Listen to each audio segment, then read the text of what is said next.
கட்சியினுடைய விதியை சொல்கிறேன். அதன் அடிப்படையில் தான் தேர்தல் ஆணையம் அவர்கள் கொடுத்த 8 மனுக்களையும் தூக்கி எறிந்தார்கள். இன்றைக்கு இந்த மனு கூட என்ன ஆகுது? தூக்கி எறிய போகிறார்கள். இதற்கு என்ன சட்ட வலிமை இருக்கிறது? எந்த அடிப்படையில் செய்யப்பட்டிருக்கிறது? அதன் அடிப்படையில் சென்னையில் ஒரு புகார் மனு கொடுக்க இருக்கிறோம். டெல்லியில் தேர்தல் ஆணையத்தை ஏமாற்றியதோடு டெல்லியில் உயர்நீதிமன்றத்தில் தாக்கல் செய்த அந்த மனுவிலும் இந்த அவதூறு செய்தியை, இந்த உண்மைக்கு புறம்பான செய்தியை அதிலும் அவர்கள் பதிவு செய்திருக்கிறார்கள். அந்த வழக்கை தாக்கல் செய்தவர் மரியாதைக்குரிய ஐயா. எங்களுடைய கோபமும் எங்களுடைய ஆத்திரமும் எதுவரை செல்ல வேண்டும் என்று எங்களுக்கு தெரியும். ஐயா அவர்களே, உங்கள் வழியில் உங்கள் பின்னால் இத்தனை காலம் இருந்தோம். உங்களுடைய மகனை, உங்களுடைய பிள்ளையை இப்படி நடத்துகின்றீர்களே, வேதனையாக இருக்கிறது. இதில் சொல்றாங்க சிபிஐ விசாரணை நடத்தணுமா. எப்பயோ தாக்கல் செய்யப்பட்டு அந்த வழக்கு சிபிஐ விசாரித்து உயர்நீதிமன்றத்தில் டெல்லியில நிலுவையில் தடையில் இருக்கக்கூடிய அந்த வழக்கு, அந்த வழக்கோட சேர்த்து இந்த வழக்கை விசாரிக்கணுமா? நியாயமா? தர்மமா? 10 மாதம் சுமந்து பெற்றெடுத்த பிள்ளையை இப்படியா மதிப்பது? ஒரு நியாயம் வேண்டாம்? நான் சொல்லுகிறேன், இது ஐயா செய்யவில்லை. அவர் நல்ல சுயநினைவோடு அவருடைய இதோடு இருந்தால் நிச்சயமாக இதை செய்ய மாட்டார். ஆனால் இன்றைக்கு மற்றவர்கள் சொல்வதை கேட்கக்கூடிய வகையில் அவர்கள் என்ன சொல்லுகிறார்கள், எதற்காக சொல்லுகிறார்கள், அவருடைய உள்நோக்கம் என்ன என்பதை புரிந்து கொள்ளாத நிலையில் அவருடைய வயதையும் அவருடைய முதுமையையும் பயன்படுத்தி கொண்டு இந்த வேலையை செய்து கொண்டிருக்கிறார்கள்.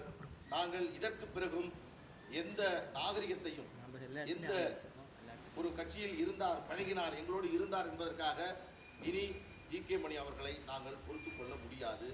எங்கள் கட்சியினுடைய தலைவர்களிடம் தெரிவித்து மிக கடுமையான நடவடிக்கை, அவர் எந்த நடவடிக்கை வேண்டுமானாலும் எங்கள் கட்சியினுடைய தலைவர் எடுக்கலாம். ஒழுங்கு நடவடிக்கை குழு உடனடியாக கூட்டி இந்த அவதூறு செய்தியை பரப்பிய ஜி.கே. மணி அவர்கள் மீது உரிய நடவடிக்கை எடுக்க வேண்டும் என்று நாங்கள் வலியுறுத்த இருக்கிறோம். இதில் இருக்கக்கூடிய மொத்தமும் பொய், அவதூறானது. இதில் உண்மை ஒன்றுமில்லை. இரண்டாவது, இதுல ஒரு கிரிமினல் அஃபென்ஸ் வர்றதுக்கான ஒரு பேசிக் அவர்மெண்டே இல்லை. ஒண்ணுமே இல்லாத ஒரு கம்ப்ளைண்ட் கொடுத்துட்டு உடனடியாக நீங்களும் பிக் நியூஸ், பிரேக் நியூஸ் அப்படின்னு நீங்க போடுறீங்க. உங்களை பற்றி நான் குறையாக சொல்லவில்லை. ஆனால் அதே வேளையில் இதுல என்ன இருக்கு? மூத்த பத்திரிகையாளர்களை உங்களே பார்த்து நான் கேட்டுக்கொள்கிறேன். இது ஏதாவது ஒரு உண்மை இருக்கிறதா, நியாயம் இருக்கிறதா?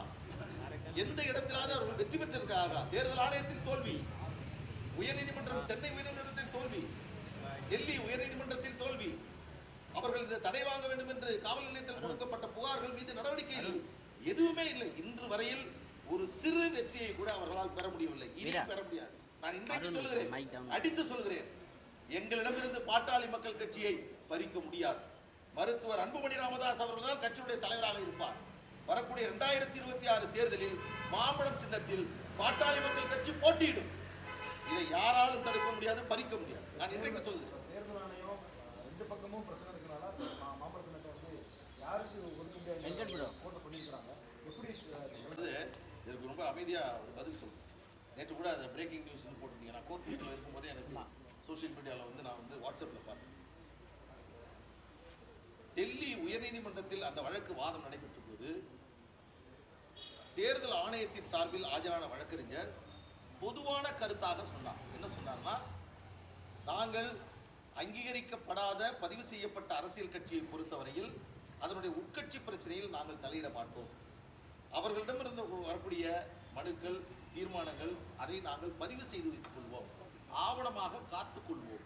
அதை தாண்டி அவர்களுடைய கட்சியின் நடவடிக்கையில், அவருடைய விதிகளில் நாங்கள் தலையிடுவதில்லை. இது அவர் சொன்னது. ஒருவேளை ஒரு கட்சிக்குள் இது போன்ற குழப்பங்கள் ஏற்பட்டு இரு பிரிவுகளாக மாறினால் அந்த சமயத்தில் ஏ ஃபார்ம், பி ஃபார்ம் கொடுக்கக்கூடிய அதிகாரம் யாருக்கும் இல்லை என்று தெரிய வந்தால் நாங்கள் யாருக்குமே தரமாட்டோம். இதுதான் அவர் சொன்னது. நான் கேட்கிறேன், அவர்கள் தாக்கல் செய்த மனுவில் ஏ ஃபார்ம், பி ஃபார்ம் கொடுக்கக்கூடாது, மருத்துவர் அன்புமணி ராமதாஸ் அவர்களுக்கு இந்த சின்னத்தை, மாம்பழம் சின்னத்தை மருத்துவர் அன்புமணி ராமதாஸுக்கு வழங்கக்கூடாது என்ற பிரேரே அதில் கிடையாது. அவங்க தாக்கல் செய்த மனுவில் அந்த ஆவணமே இல்லையே. எதுவுமே இல்லாமல் அவர் பொதுவாக சொன்னதை எடுத்துக்கொண்டு, அதாவது குறைஞ்சபட்சம் நீதிமன்ற நடவடிக்கைகள் தெரிந்திருக்க வேண்டும், குறைஞ்சபட்சம் கோர்ட்டுக்குள்ள நடக்கக்கூடிய ப்ரொசீடிங்ஸ் என்னங்கிறத மனசுல உள்வாங்கியிருக்கணும். அவருடைய ஆசை நோக்கம் என்னவென்றால் கட்சி இல்லை, அன்புமணி போயிடுச்சு, தெரிஞ்ச உடனே ஒரே ஓட்டம். பிறகு அந்த வழக்கின் தீர்ப்பு நீதிபதியால் திறந்த நீதிமன்றத்தில் பதிவு செய்யப்படுகிறது. பதிவு செய்யப்படுகின்ற பொழுது நீதிபதி ஒவ்வொன்றாக அதில் பதிவு செய்கிறார். அப்பொழுது இந்த தேதியில் யார் தலைவர் யார் அதில் இரண்டு தரப்பையுமே நாங்கள் அங்கீகரிக்கவில்லை என்று அவர்கள் சொல்லுகிறார்கள். ஏனென்றால் அங்கீகரிக்கப்படாத அரசியல் கட்சிகளை அப்படித்தான் சொல்ல வேண்டும். ஆனால் அதே வேளையில் தீர்ப்பு சொல்லுகின்ற பொழுதே இந்திய தலைமை தேர்தல் ஆணையத்தின் சார்பில் ஆஜரான வழக்கறிஞர் அன்புமணியினுடைய பதவி காலம் 26/2026 ஆகஸ்ட் மாதம் வரை இருக்கிறது என்பதை சொல்லி அதையும் அவர் பதிவு செய்கிறார். இது அந்த தீர்ப்பிலே இடம்பெற்றது. இதனுடைய தீர்ப்பு நகல் என்பது இன்னும் நமக்கு கிடைக்கவில்லை. இப்படி இருக்கக்கூடிய வேளையில் இந்த புகார் மனுவில் தேர்தல் ஆணையம் கொடுத்த ஒரு கடிதத்தை அடிப்படையாக கொண்டு பெரிய ஃப்ராட், மோசடி, சீட்டிங் என்றெல்லாம் இதில் சொல்லியிருக்கிறார்கள். இது கடும் கண்டனத்துக்குரியது.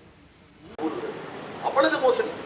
ஒருவேளை ஐயா அவர்கள் இப்படி ஒரு மணி எழுதினால் அதை எழுதக்கூடாது என்று சொல்ல வேண்டும். அதுதான் உங்களை ஒரு உச்சத்தில் அமர்த்தி அழகு பார்த்த பாட்டாளி மக்கள் கட்சிக்கு நீங்கள் செய்யக்கூடிய நன்றி கடன். ஆனால் இன்றைக்கு செய்யக்கூடியது என்ன? துரோகம். இந்த கட்சியை அழிக்க வேண்டும், ஒழிக்க வேண்டும். திமுகவிடம் இருந்து பணம் வாங்கி கொண்டு திமுகவினுடைய கைகூலியாக இருந்து திமுக சொல்லக்கூடிய வேலைகளை செய்து கொண்டு இந்த இயக்கத்தை உடைக்கக்கூடிய வேலையை ஜி.கே. மணி அவர்கள் செய்து கொண்டிருக்கிறார். இதன் பின்னால் யார் இருக்கிறார்கள் எங்களுக்கு தெரியும். டெல்லி உயர்நீதிமன்றத்தில் யாரை வைத்தீர்கள்? அது யாரை வைப்பதற்கு பின்னணியாக இருந்தார்கள்? மூத்த வழக்கறிஞரை யார் ஆஜர் செய்ய ஏற்பாடு செய்தது? இதன் பின்னால் இருந்தவர்கள் யார்? அவர்களுக்கு பணம் கொடுத்தவர்கள் யார்? எல்லாம் எங்களுக்கு தெரியும். ஆனாலும் நாங்கள் அமைதியாக இருந்து கொண்டிருக்கிறோம். இப்பொழுது சொல்கிறேன், எப்போ எங்கள் கட்சியினுடைய தலைவர் மீதே இந்த புகாரை அவர் எழுதியிருக்கிறாரோ இனி நாங்கள் பொறுத்துக் கொள்ள முடியாது. உரிய நடவடிக்கையை நாங்கள் எதிர்காலத்தில் மேற்கொள்வோம்.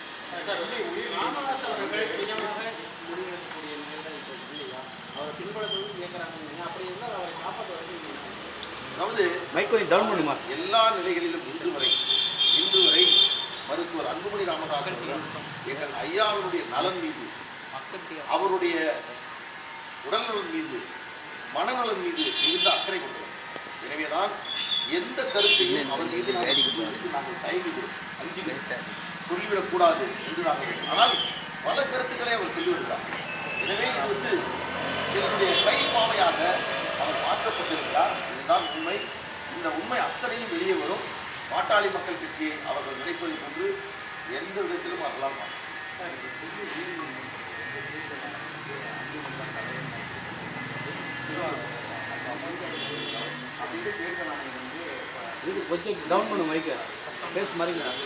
திரும்ப பெற்றதா எந்த இடத்துல நான் கேட்கிறேன். இப்போ கூட கேட்கிறேன், கடிதத்தை திரும்ப பெற்று விட்டார். அது பார்த்தீங்கன்னா போராட்டம் நடக்குதா? அது ஏதோ வட இந்தியாவில் இருக்கக்கூடிய அதில் பண்ண கூத்து கேலி கூட்டம் யாரோ ஒருத்தர் பேசியிருக்காரு. அங்கேருந்து ஒருத்தருடைய வெற்றி வெற்றி வெற்றி சின்னம் யாருக்கும் இல்லை, கட்சியை பறித்து விட்டார்கள், வெற்றி.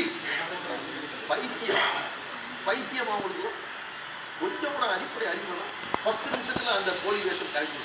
ஃபர்ஸ்ட் என்ன சொன்னாங்க? பிரேக்கிங் என்ன அவங்க செய்தி வந்தது. ஆனால் மறுநாள் ஊடகத்தில் என்ன செய்தி வந்தது? பாட்டாளி மக்கள் கட்சி மீது அவர்கள் கொடுத்த அந்த வழக்கில் டெல்லி உயர்நீதிமன்றம் உங்கள் பிரச்சனையை சிவில் நீதிமன்றத்தில் தீர்த்துக் கொள்ளுங்கள், இதுதான் தீர்ப்பு. சென்னை உயர்நீதிமன்றம் சொல்றது இன்னொரு செய்தியாளர் சொல்லியிருக்காங்க. வரட்டும் அந்த தீர்ப்பு, நான் இந்த ஒரு நாளைக்கு அதை தனியாக ஸ்பெஷலாக உங்களுக்கு விட்டு கொடுத்தேன். டெல்லி உயர்நீதிமன்றம் என்ன சொல்லுது? சென்னை உயர்நீதிமன்றத்தில் போட்ட வழக்கிலேயே சென்னை உயர்நீதிமன்றம் இருவரையும் சமரசம் செய்வதற்காக ஒரு முயற்சியை மேற்கொண்டது. அன்புமணி ராமதாஸ் அவர்கள் அதற்கு உடன்பட்டார். ஆனால் மருத்துவர் ஐயா அவர்களுக்கு உடன்படவில்லை. இப்பொழுதும் இந்த ஒரு நல்லிணக்கத்திற்கு மருத்துவர் அன்புமணி ராமதாஸ் அவர்கள் தயாராக இருக்கிறார் என்பதை சுட்டிக்காட்டி சென்னை உயர்நீதிமன்றம் உரிமையல் வழக்கு தொடர்ந்து உங்களுடைய உரிமையை நிலைநாட்டிக் கொள்ளுங்கள் என்று சொன்னதை இன்று வரை ஜி.கே. மணி தரப்பினர் செயல்படுத்தவில்லை என்பதையும் அந்த தீர்ப்பில் குறிப்பிட்டிருக்கிறது. நான் எடுத்து தரேன், என்னைக்காவது ஒரு நாளைக்கு கேளுங்க. நீங்க சொன்ன வரி அது இல்லையே, என்ன சார்ந்து கேளுங்க, நீங்க என்ன சொன்னாலும்